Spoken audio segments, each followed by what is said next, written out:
SR-71 Blackbird, the fastest airplane ever built.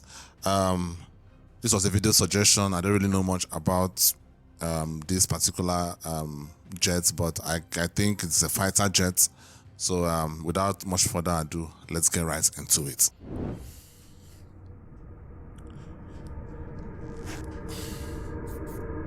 SR-71 Blackbird, America's old super spy plane, is still the world's fastest jet. Wow.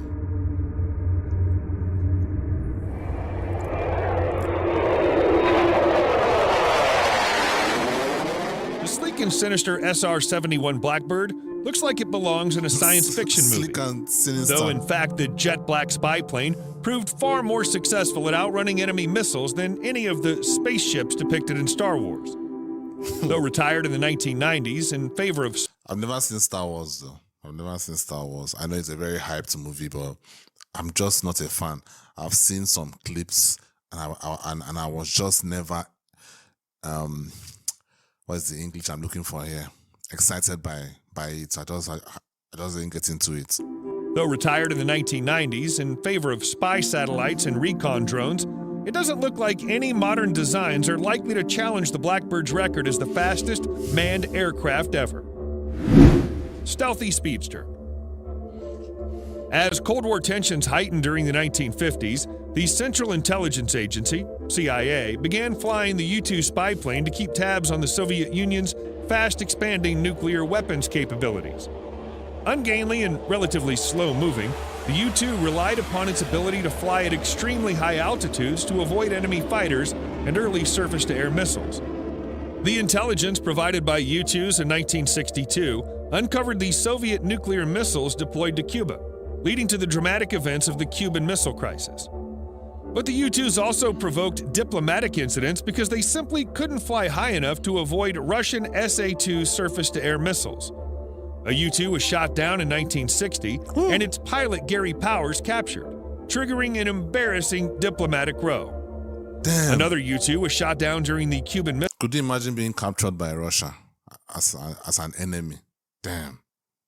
That wouldn't be fun. That wouldn't be fun one bit. Another U-2 was shot down during the Cuban Missile Crisis, killing the pilot and escalating tensions between Moscow and Washington at a critical moment.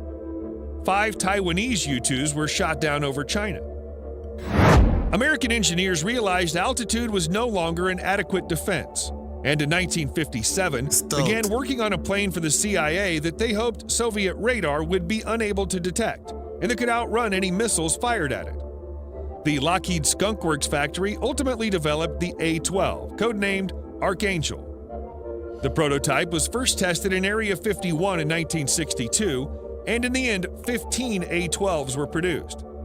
CIA Lockheed A-12s flew a total of 29 spy missions over North Korea and Vietnam through 1968 in Operation Black Shield, losing 6 aircraft to accidents. Intelligence gathered by A-12 helped the CIA to map out North Vietnamese air defenses and locate the USS Pueblo after it was hijacked by North Korea. The Air Force developed prototypes of an interceptor version, the YF-12, and later considered a high-speed bomber, the B-71, coming numerically after the XB-70 Valkyrie bomber that never entered production. There was even a bizarre M-21 drone carrier that launched a D-21 spy drone off its back. However, none of these spin-offs entered service, and the A-12 was retired in favor of an Air Force-operated variant, the SR-71. Wow. The Blackbird could sustain speeds above Mach 3, with a so far unbroken manned flight record of Mach 3.3 or 3.5. 3.3 is confirmed, while Mach 3.5 is claimed by pilot Brian Scholl to have been achieved while outrunning a missile over Libya in 1986. That speed is actually even more impressive than it seems, because while later Soviet MiG-25 and MiG-31 fighters could attain Mach 3, they could only do so for brief periods on afterburners, the aerial equivalent of an energy-burning sprint.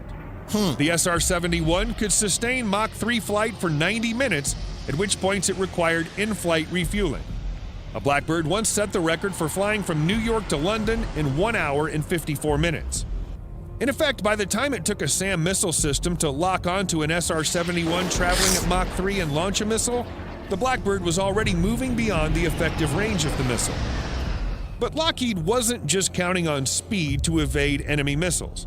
The Blackbird was the first operational airplane intentionally designed with a reduced radar cross-section to minimize the chance of detection. The Blackbird's chines, the knife-like tapered edges of the fuselage, were even coated with early radar-absorbent iron ferrite paint to help lower radar detection ranges. The chines were also found to provide additional lift and greater aerodynamic stability. Wow. However, the Blackbird wasn't a stealth plane by modern standards. It had a cross-section of 10 square meters, which Soviet radar technology soon proved capable of detecting anyway. Adding to the problem was the enormous heat exhaust plumes the SR-71's engines generated, which disrupted the air particles behind it in a manner visible to radar. Fortunately, the Blackbird also mounted a radar jammer and other electronic countermeasures for confusing enemy missiles. To cap it all off, it was capable of sustained flight at 85,000 feet, another unbroken record, and employed an astro-inertial navigation system that used the stars overhead to calculate the plane's position. An impressive record. The first operational SR-71 unit was activated in 1968, based at Kadena Air Base in Okinawa, Japan. The locals nicknamed the recon birds Habu, pit vipers, a nickname which stuck among Blackbird pilots. They went on to fly numerous reconnaissance missions over Vietnam, and while the plane performed well, it seems those who would want to take the plane down as the ultimate trophy were catching up. American pilots soon discovered that the Blackbird's reduced radar cross-section wasn't an effective defense by itself. Russian-made radars were powerful enough to track the Habu and launch missiles. However, they learned the SR-71's speed did not work as a defense.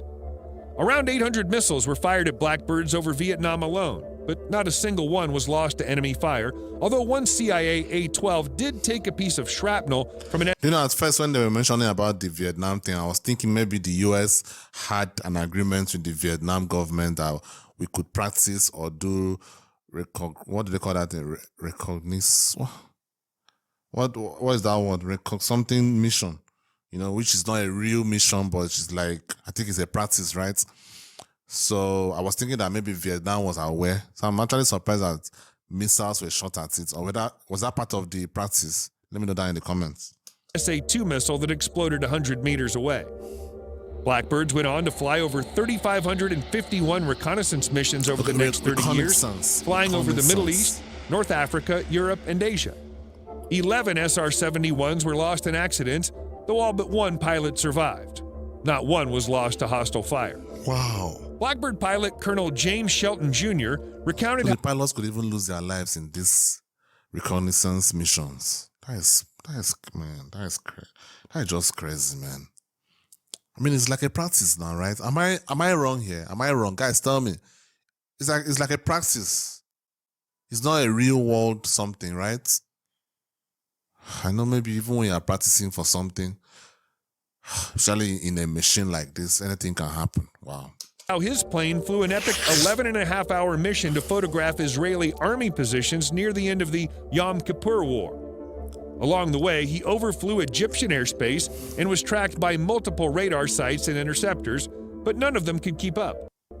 The photos he took later established that Israeli troops were further in Egyptian territory than they had admitted, leading the U.S. to successfully pressure Israel into withdrawing its forces. Blackbirds also flew recon missions off the Russian coast, though not over Russia itself, evading all of the Mach 3 MiG-25 fighters sent after them. Soviet defector Viktor Belenko wrote in his biography, MiG Pilot, they taunted and toyed with the MiG-25 sent up to intercept them, scooting up to altitudes the Soviet planes could not reach, and circling leisurely above them or dashing off at speeds the Russians could not match. Yet the Blackbird had shortcomings.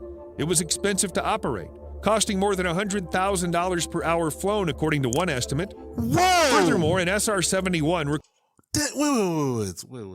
No wonder the US military budgets will be entering billions, and billions, 800 billion, 600 billion. I'll be wondering, what are you spending it on? 100,000 per hour of using it? What? That is insane. Wow. required an average of a week of maintenance between each mission because the high-speed flights often cause bits and pieces of the airplane to loosen or come off. More importantly, spy satellites and drones could handle the strategic missions that the SR-71 was supposed to perform. Yeah. And the Blackbird, which relied on 1960s technology, had no data link to transmit its intelligence data back to base, so it was not considered ideal for providing data in a time-sensitive manner. The SR-71 was first retired in 1989, before 3 airframes were brought back into service in 1994. However, the operating costs of the small fleet were extremely high. Despite attempts by politicians like Senator John Glenn to save the program, the Air Force wanted to redirect funding to other projects. The SR-71 was finally withdrawn from service in 1998. NASA's 2 Blackbirds were retired the following year. For years, there were rumors of an even faster spy plane, the Aurora, but its existence seems unlikely at this point. Rather, Are we sure about that? Maybe it's existing, but it's classified. It's classified. the Pentagon relies on drones and satellites if it needs to cast an eye on a well-defended location. Why risk lives and diplomatic incidents using manned aircraft? The still classified RQ-180 Global Hawk stealth drone currently in development is believed to be the effective successor of the Blackbird. What about gathering intel over places where there is no threat from surface-to-air missiles? Then the Air Force can call upon the venerable 1950s-era U-2, which in heavily upgraded form is now flying photo reconnaissance missions over Iraq, having outlasted its successor by 2 decades and counting. Nonetheless, it looks like the Blackbird will remain the queen of speed for some time to come. Wow. Wow, this is really, really interesting. Like, when I see all these kind of machines that are being produced just for war, I mean, let's be real, it's just for war. Sometimes I sit down and look at the world, and at the end of the day, I'm not trying to say anything like I do understand that every country has to create a defense for themselves, but the world has always interested me in this manner. The fact that human beings spend so much money for protection, for protecting themselves because of fellow human beings, just shows you that we will never have peace in this world. The same reason why you could be in your house, you lock your doors, you do all that to protect yourself, have a dog and things like that, so that another human being will not come to, rob you of your belongings or even worse. It's just sad. It is just sad. And we are animals at the end of the day, because animals do this to each other. So we can try to pretend like we are civilized or we are the civilized ones, but we are animals at the end of the day. Probably even worse if you want to look at it on the grand scheme of things. Anyway, this was a very interesting one. Let me know what you guys think down in the comments. I'll see you on the next one. Peace.